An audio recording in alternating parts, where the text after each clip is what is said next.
جانتے ہیں، اور میں نوجوانوں کو تاکید کر رہا ہوں جو اس شجر مہدویت سے لگے ہوئے ہیں اور جو ہٹنے والے ہیں یا ہٹے ہوئے ہیں، میں ان کو بھی تاکید کرتا ہوں، ملت کے ساتھ رابطہ استوار رکھ، پیوستہ رہ شجر سے امید بہار رکھ۔ آج کبھی کسی درخت میں، کسی چمن میں کہیں خزاں آئی نظر آتی ہے، پیلے پتے پڑتے ہوئے نظر آتے ہیں، یاد رکھو اگر تم اس درخت سے جھڑ جاؤ گے تو ہوا اڑا کر کسی گھوڑ پر لے جا کر پھینک دے گی، یا کوئی پرندے تم کو کھا جائیں گے۔ ارے لگے رہو، آج پیلے ہو کل ہرے ہو جاؤ گے۔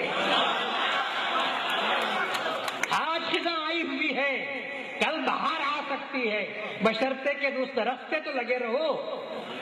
لیکن اگر تم یہ سمجھ کر کہ یہ درخت پیلا ہو رہا ہے، یہ خزاں کا وقت ہے، اگر تم وہاں سے جھڑ جاؤ گے تو یاد رکھو نیچے گرو گے تو پتہ نہیں ہوا لے جا کر تم کو کہاں چھوڑے گی، کس گندا نالی میں ڈالے گی، یا کون سا چرنے والا جانور تم کو کھا لے گا اور تمہارا وجود تک مٹ جائے گا۔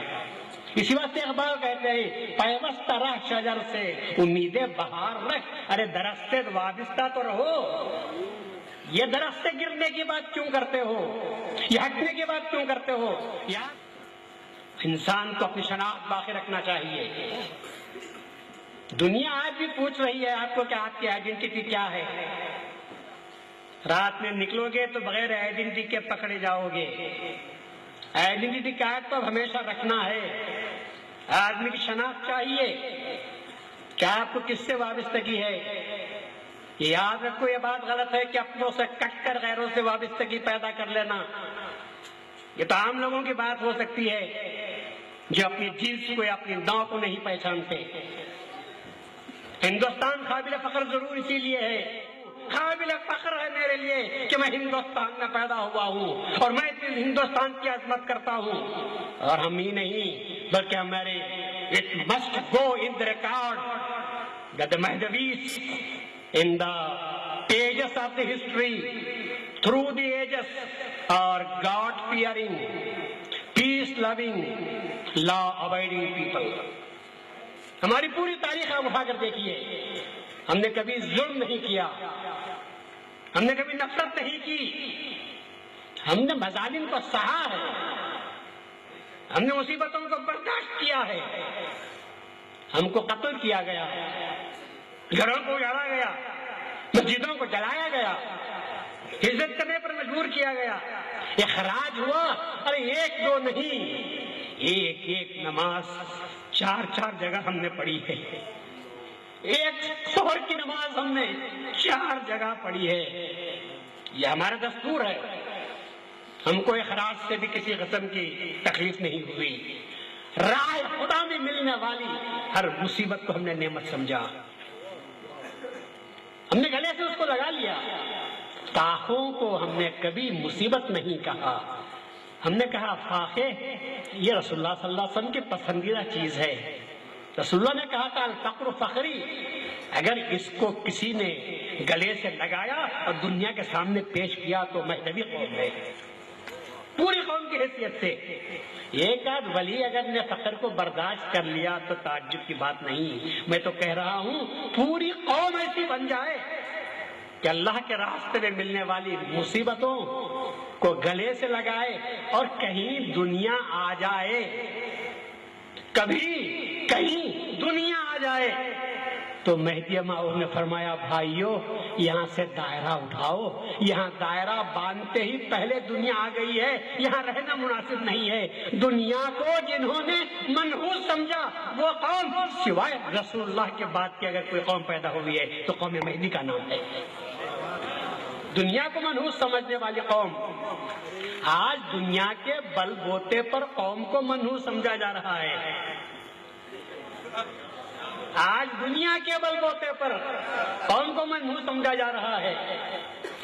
آج اس ملک کے سکے پر قوم کو منحوس سمجھا جا رہا ہے جو ساری دنیا پر مسلمانوں پر کبھی ختم کرنے مت دو۔ مہدوی کلچر کو باقی رکھو، یہ ہم جو کہتے ہیں کہ شب قدر کا دوگانا مبارک، یہ ہمارا کلچر ہے، اس کو باقی رکھو۔ لوگ اس کو مٹانا چاہتے ہیں اور یہ کہتے ہیں شب قدر مبارک بولو، یہ کیا دوگانا مبارک ہے؟ ہم تو کہتے ہیں کہ نہیں، یہ ہمارا کلچر ہے، شب قدر ہے، مناسب ہے۔ شب قدر کی جو اہم چیز ہے وہ 2 رکعت ہے، جسے مہدی موعود نے خدا کے حکم سے پڑھا ہے، اس لیے ہم اس کو، ہمارا کلچر ہے، ہم کہیں گے تو دوگانا مبارک کہیں گے۔ اپنے اس کلچر کو مت چھوڑو۔ 4 پیسے کماتے ہیں تو آج پانی کا لوٹا جو بحریان کا ہے، لکڑی سر پر لینے کو آر سمجھتے ہیں۔ یہ ہمارا اپنا کلچر ہے۔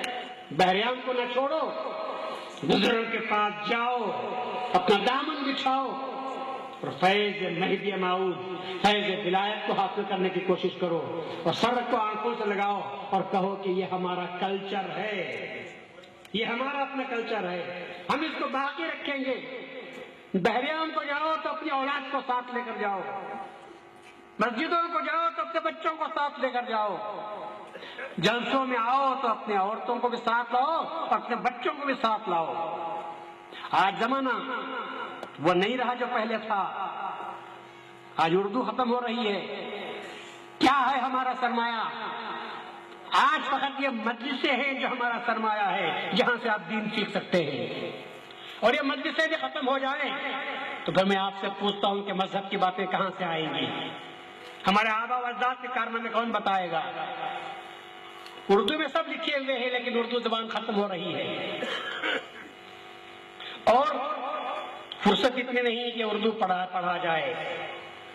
لے دے کر جو ہمارا سرمایہ ہے، یہ ہماری مجلسیں، قومی مجلسیں ہیں۔ خدا ان لوگوں کا بھلا کرے جو اس قسم کی مجلسوں کو منعقد کرتے ہیں، جس کے ذریعے سے ہمارے آباء و اجداد کے کارناموں کو سامنے پیش کیا جاتا ہے، اور لوگ اس کو بھی ختم کرنے کی کوشش کر رہے ہیں، تاکہ قوم آباء و اجداد کے کارناموں سے ناواقف ہو کر رہ جائے، پھر ان کو جس طرح چاہے، ہم جس ڈگر پر چاہے ہم اٹھا کر لے کر چلے جائیں۔